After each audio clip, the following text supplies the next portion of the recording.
years. I had my whole life taken away from me. At the time of his arrest, Harrison was a quarterback playing football for Edna Carr High School. The DNA was what they were really resting on, and it wasn't there, and it was never there. Think about it, the system, man, it's crazy. It's crazy. It's bad. It's broken. It's been broken. I know they got other people out there that's been through similar situations like me that just don't have a voice. Yeah, we back. Yeah, we back. Now, today's video, we're going to be talking about the so-called 1350. How are you 13% of the population and you commit X amount of the crimes, right? So we're going to be talking about the 1350.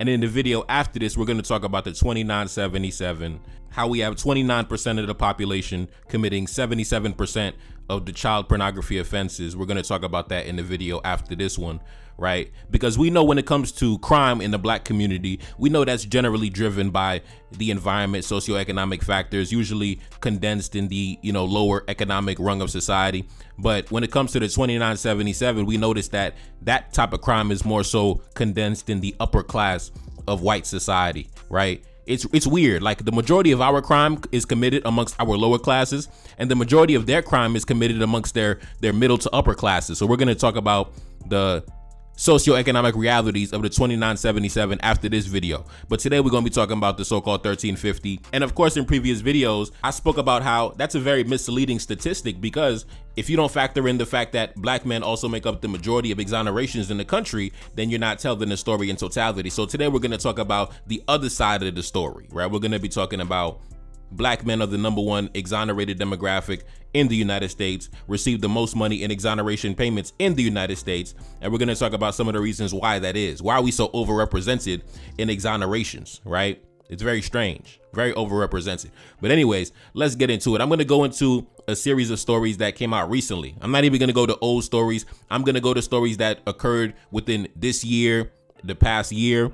And then I'm going to go into some of the data and the statistics and the reasons why black men are so overrepresented in exonerations, right? And that's really the big difference between the 1350 and the 2977. When it comes to the 2977, the 29% of the population, white males, committing 77% of the child pornography offenses, there's no large amount of exonerations for them. So that means they're genuinely committing these heinous and despicable crimes. But when it comes to black men, there's a lot of corruption involved when it comes to our statistics. So anyways, let's jump into some of these stories. Then we're going to talk about the data and the facts when it comes to black men and exonerations, right? Take a look up on the screen. Now, this is a recent story, actually within the past couple weeks, right? Just recent. A man has been freed from prison after 27 years for a crime he did not commit.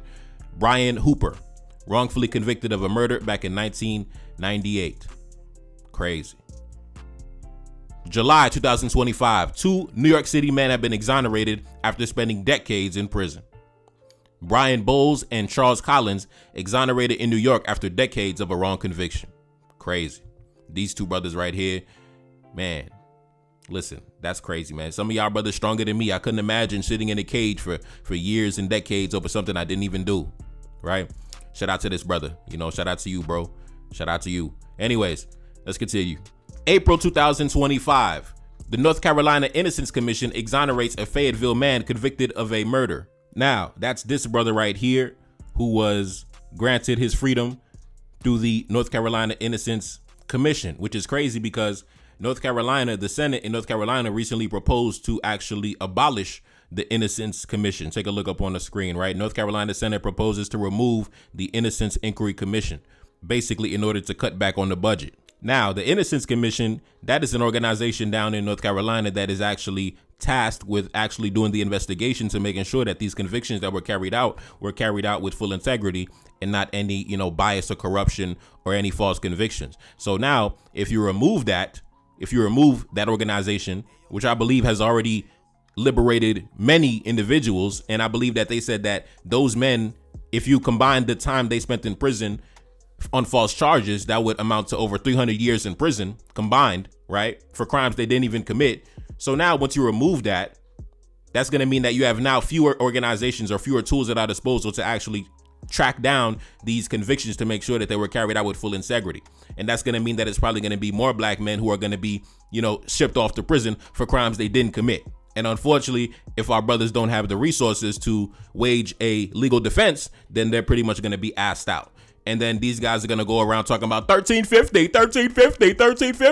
but they don't want to talk about their 2977. So, to me, these guys love boosting up their cooked up stats, their corrupt, illegitimate stats, but they don't want to talk about the fact that they go around committing the most heinous and disgusting crimes known to humanity, targeting children, babies, toddlers, and infants.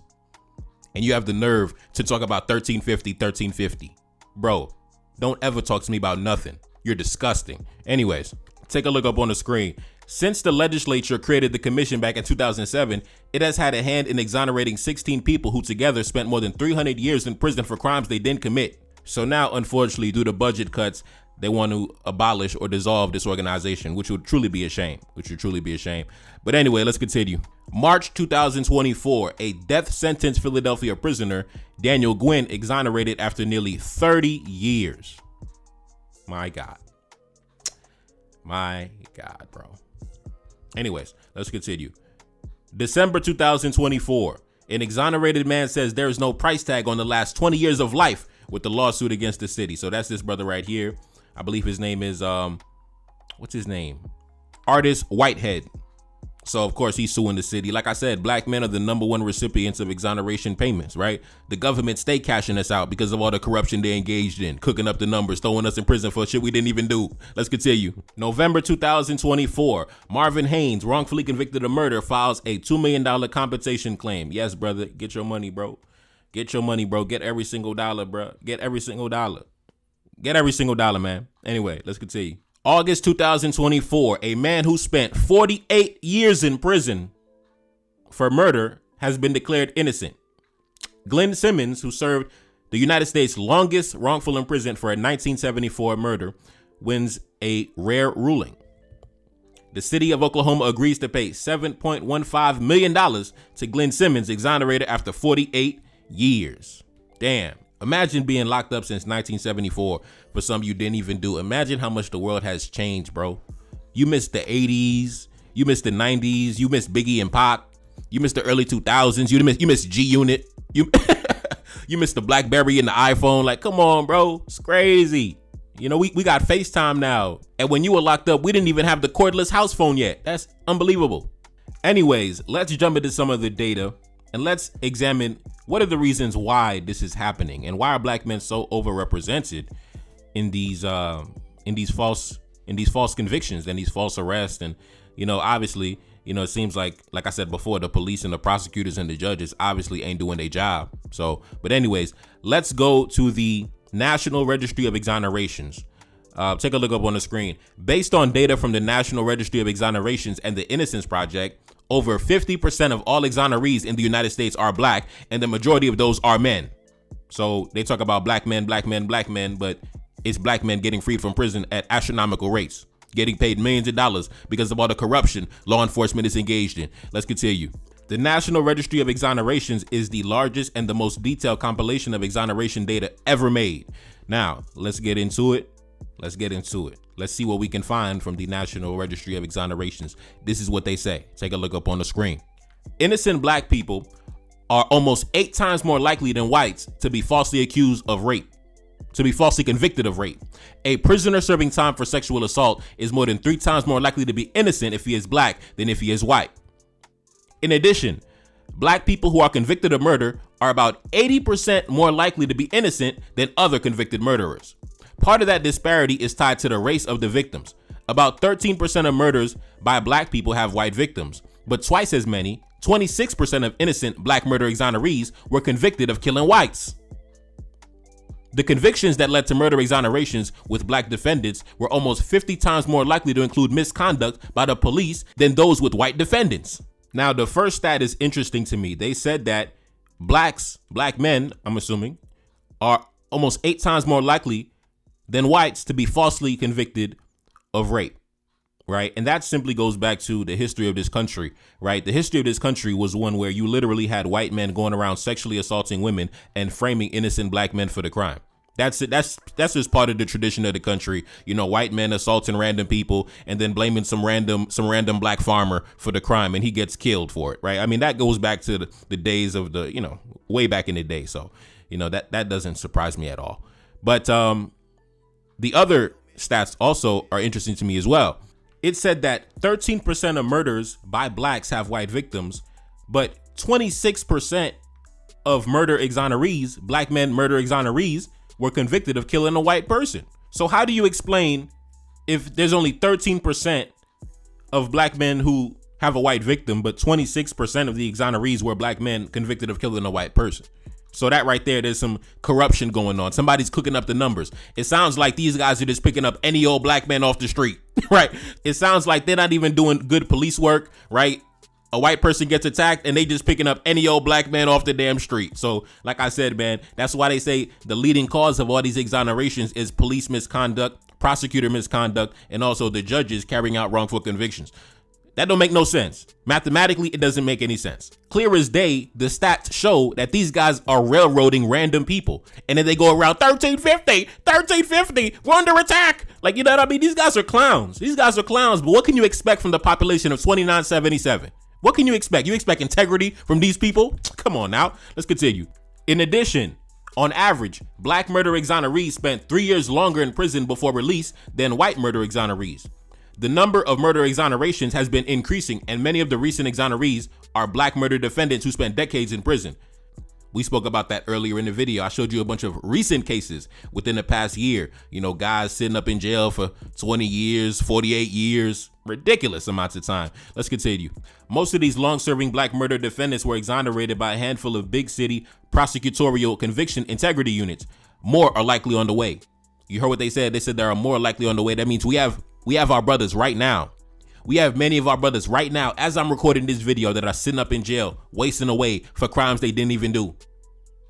Literally, we have brothers right now sitting in a cage, being forced to share the same space with a bunch of predators from the 2977 demographic for crimes they didn't even do. They're supposed to be at home with their families, with their children, and they sitting up locked up for crimes they didn't even do. And these guys go around talking about 1350. It's ridiculous. Let's continue. Many of the convictions of black murder exonerees were influenced by racial discrimination, from unconscious bias and institutional discrimination to explicit racism. So basically, these guys, this is basically what they mean. You have individuals, right, from the 2977 demographic, right, from the white male demographic. They leave the suburbs. They come into the inner cities to work as police officers. They're already coming into the game. They're coming into the job with negative sentiments and stereotypes and negative thoughts in their head. They believe that black men are more criminal, more savage, this and that. They're not coming as good faith actors. They're not coming as good Samaritans really to come enforce law and order. They're coming with negative sentiments already into the job. So when a crime happens, they're already hyper focused on the black man, right? They're not even looking at their own 2977 demographic or anybody else. They're hyper focused on the black man, right? So they're not neutral, good faith actors, right? So because of this, that's what they mean by unconscious bias or just straight up explicit racism. So they come with bullshit evidence, right? They come to fulfill their own unconscious bias, right? It's like a self-fulfilling prophecy, confirmation bias, right? So they go around locking up innocent black men. That skews the crime statistics. So now it looks like, oh damn, black men are very overrepresented in the crime stats, regardless if the crime stats are influenced by their misconduct and their unconscious bias that led to these false convictions. But that reinforces the original bias they came in with, because they look at the crime stats, even though it's cooked up and illegitimate, and they say, oh, damn, so I was right. And it's like a loop that continues. It's a loop, right? So they come in with the bias that leads to wrongful arrests, wrongful convictions, inflated crime stats that reinforces the bias, and that leads to more false arrests and more wrongful convictions. And they go around 1350. And then when they get off the clock at work, they hop online and purchase inappropriate videos of children that they can watch, right? That's what's going on in America. We have police officers going around making false arrests. We have prosecutors carrying out false convictions, and we have these guys going around purchasing inappropriate videos of children that they can watch. That is what's going on in the United States of America. That's what's going on in the United States of America. That's simply the facts. Now, I'm not saying that. This is coming from the National Registry of Exonerations. They're the ones who compiled and examined the data. Now, let's continue. Most innocent defendants who are convicted of crimes are not exonerated. So that means, like I said, Yes, we mentioned a bunch of stories of black men who received their liberation, but there's a whole bunch of black men, like I said, still wasting away in prison, still wasting away in them cages for crimes they did not commit. And because of that, the crime stats are illegitimate, because you're counting a bunch of men who are sitting in prison for crimes they did not do, being forced into modern day slavery for no reason. Now let's continue. Judging from the rate of false conviction among death sentences, at least several thousand defendants have been falsely convicted of murder in America in the past 40 years. Judging from the exonerations that have occurred, more than half of them were black. 69% of drug crime exonerees are black and 16% are white. That means that innocent blacks are 19 times more likely to be convicted of drug crimes than innocent whites, a much larger disparity than we see for murder and rape, despite the fact that white and black Americans use illegal drugs at similar rates. Now, I don't got to spend too much time on that. That's just clear-cut corruption and just terrible police work, costing the city government probably millions of dollars due to all this terrible police work. But anyways, let's continue. We also know of dozens of groups of innocent defendants who were deliberately framed by police officers who planted drugs on them. Almost all are blacks or other racial or ethnic minorities. So far, we have 259 individual exonerees who were convicted of fabricated drug crimes, primarily in 3 group exonerations, and 87% of them were black. Now, goddamn. Now, I knew it was corruption going on. I mean, like, when I said corruption, I was thinking like racial profiling, things like that, maybe some, under the table corrupt police work, but goddamn, they just straight up say that you guys are going around sometimes just planting drugs. You're just planting drugs on innocent people. Oh man, I'm gonna go plant drugs on Jimmy today. Oh man, Jimmy, what you doing with this heroin? Jimmy, what you doing? And Jimmy like, bro, bro, I'm coming from school, bro. Jimmy, why you got the heroin? Put the hands behind your back. Then he goes home and buys some child porn. Anyway, let's continue. In short, it is likely that at least several thousand defendants have been falsely convicted of murder in the time period covered by the registry. And judging from the exonerations that we have seen, more than half of them were black. Now, as you can see, this is the other side of the story that propagandists and conservative talking heads and grifters and con artists, they'll never talk about the other side of the story, just like they never want to talk about the 2977. These guys don't really want to have, good faith conversations in totality. They only want to talk about one side of the story, one half of the argument. Very deceptive, manipulative group of individuals. And they've always been this way. We look at their history. So, like I said, when they talk about crime stats, you have to make them answer for the fact that why is your group overrepresented in some of the most disgraceful crimes known to man, where even when you go to prison surrounded by the most hardened criminals, even in prison, they'll be disgusted by those type of crimes. Even in prison, they'll kill you for those type of crimes. Before you even lay a single judgment on me, you need to tell me why your demographic is overrepresented in the most disgraceful, the most despicable, the most demonic categories known to humanity. And how come when we look at your history, this seems to be baked into the culture? This seems baked into the culture, right? When I examine, for example, on my channel, we read a lot of old literature from the ancestors.